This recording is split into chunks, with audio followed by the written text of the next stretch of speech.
This is Dolynny TV, ladies and gentlemen. Welcome back to another edition. Oh yes, you betcha, of Edmonton Oilers discussion here on the channel.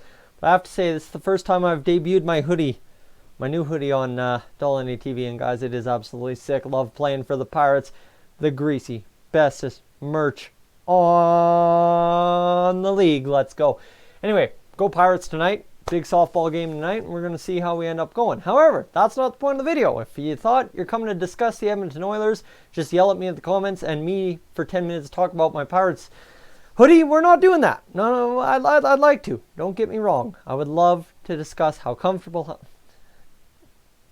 No, anyway, stop being full of myself, get to the point, and let's get discussing. Guys, Pavel Buchnevich, however you pronounce it. I'm probably butchering it, guys. Why did I even try that? I made myself look like a clown. Pavel Buchnevich, however, Rangers fans, I apologize. I'm just going to refer to him as Booch. We're going to go there. We're going to be good. Booch is, well, available. By all terms and means of the clause, it seems like a guy who's had his name thrown in the rumor mill pretty much since July 1st. Now that the New York Rangers have a whole accumulated projected cap hit of $82.4 million, they've got about $906,000 in cap space available to them to re-sign both Brendan Lemieux and Pavel Buchnevich, as well as Anthony DeAngelo. So you look at that. Those are three pretty big names when it comes to the New York Rangers roster. And that leaves us asking, what the hell can the Oilers do to get in on a greasy deal for one of those three players, mainly Booch, maybe Lemieux added into the mix, and grease ourselves some go. But the problem is cap space. Again, the problem, as always, with the Edmonton Oilers is cap space. Guys, that is been time eternal since pretty much September 1st last year. That's been our scary sticking point. Oh my God, what to do with the cap space situation. Well, guys, today the Oilers sit. This is where I'm going to get you. I'll get you the number. I like the daily updates. You guys probably hate hearing the same numbers every day. $2.433 million in cap space the Oilers have right now. So that's not a lot by any means of the equation. However, you've got Manning, Gagne, Brodziak, Russell, throw them in there. Four guys you can easily clear at least $1.15 million in cap space, which by every mean of the definition should be enough to sign Pavel Buchnevich.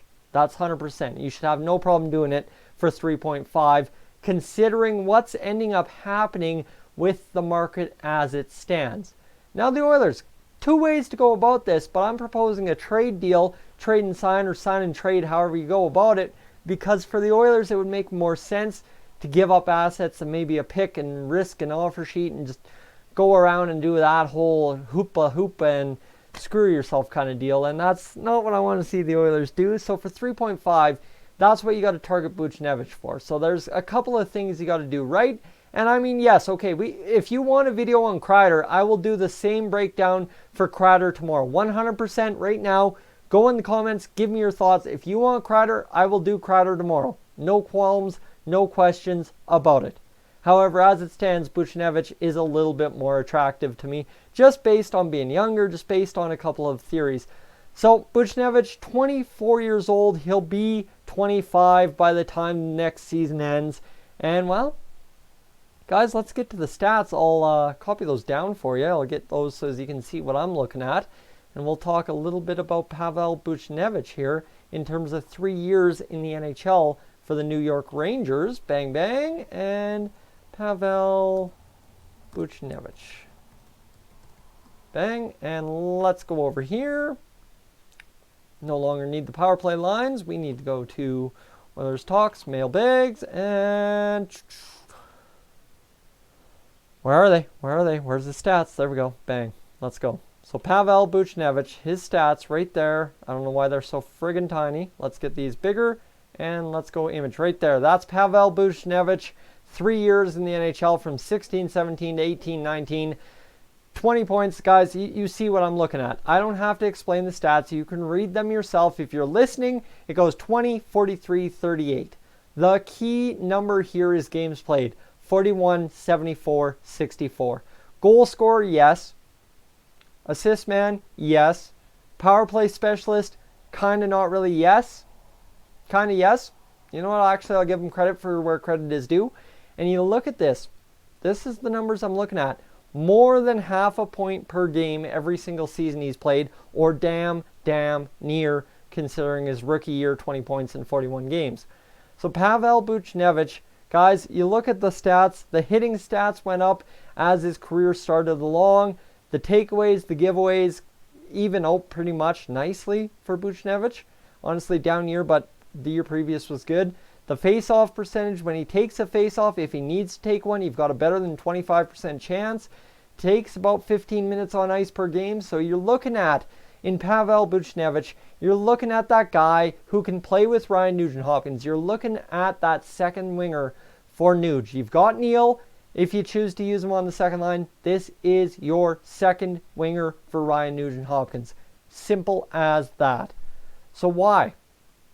Why would you trade and sign? Well, trade and sign, as I said.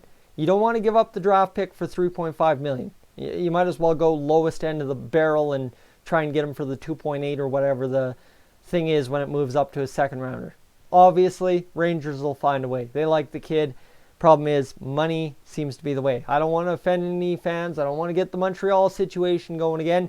Guys, if you've lived through that on the channel, you know what's up. However, back to the point. Back to the friggin' point, because I like getting off chart quite often. What I want you to take into consideration is we've got Jesse Puljujärvi, right? Jesse Puljujärvi, you need to find a solution for him. You need to figure it out. Well, Jesse Puljujärvi, you figure him out in terms of trading him 1-for-1 RFA. That gives you some flexibility, and especially if you're the Rangers. This is the beauty for the Rangers. They can afford, with the cap situation, to have Jesse Puljujärvi go play in Finland for a year. That's not going to worry them. Problem is, then you have to figure out how do you solve that issue the next year. Well, obviously you have to sign him in that whole mess. But by then, the Rangers will be able to figure things out. They've got a lot of guys who are going to be coming up on contracts. I mean, Nemesnikov, Strome, you've got Kreider coming up on contract, you've got Bolesky, you've got Jesper Fast, you've got Greg McKegg, and on goaltending, you don't really have much to worry about. So this team's pretty much solidified for next year, minus a couple key guys that might be a little bit overpaid. So that allows you that flexibility if you go with the Jesse Puljujärvi route. The issue is, as somebody suggested, I think it's actually been suggested twice over, once in the community post and once in a comment on one of the videos yesterday, the day before, in the simple fact that for the Rangers, you're going to want to take back more. You're going to want to take back some kind of insurance, because the Rangers, yes, okay, they're fine and dandy with those contracts coming off the books, but who takes those spots is the question.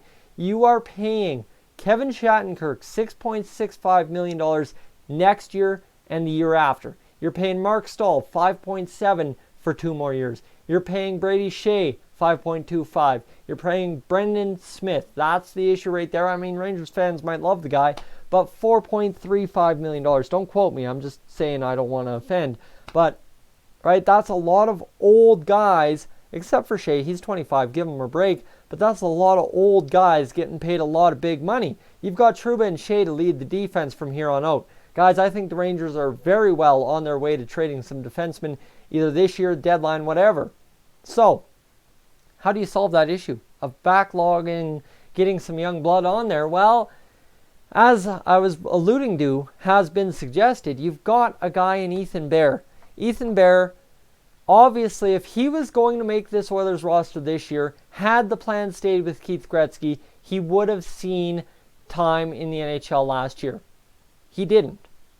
Now, obviously, you don't want to call up a guy, ruin a season, change up the Bakersfield Condors. I get it. 100% I get it.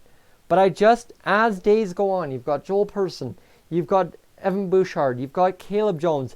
Now the conversation is heavily starting to lean towards William Legason breaking camp as the 7th defenseman. Well, where does that leave Ethan Bear?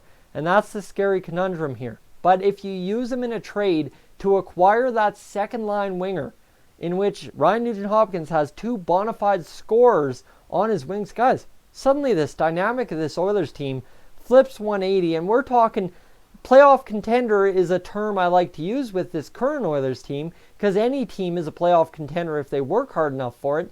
But what we're talking about is a team that can compete in and for the playoffs. Contending and competing is two different things. Competing is staying with the horses in the race. Contending is running towards the horses in the race. You know what I mean? You're running trying to catch them. You're trying to contend with them. Whereas competing, you are playing games equal strength against them. And that's where once you get into the first round of the playoffs, St. Louis Blues style, anything is possible. And that's the step. That's the step I think we're all waiting for the Oilers to take from here to there to get going, just based on giving us that last slimmer of hope, right? If we can go from here to there, guys, you'll see the jerseys on every street corner, every office building. It'll be immaculate. However, you need one last piece to get you there. I talked about it. Is it the third line center or is it that winger? Pavel Buchnevich, for the right price. Yes, Puljujärvi, wash your hands. And, of course, Ethan Bear, in terms of a $3.5 million for Buchnevich.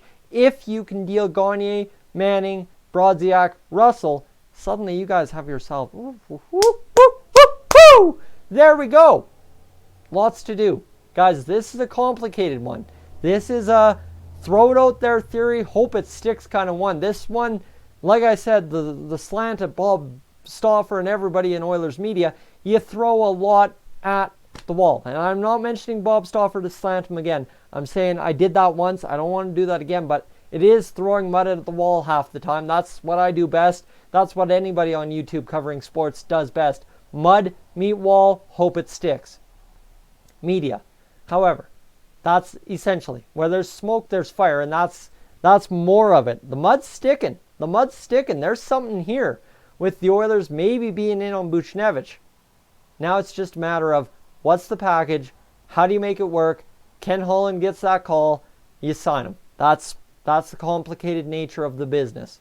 Guys, I'm Tyson. This is Dolynny TV. Let me know what you think about maybe acquiring Pavel Buchnevich. Do I have the package wrong? Do the commenters have the package wrong? You let me know in the comment section down below. I am up on out of here. I'm going to go play baseball, softball, slow pitch, whatever the heck. I'm going to catch a ball in the outfield. I'm going to try and hit a home run for the second time this year. First one was a crazy luck draw.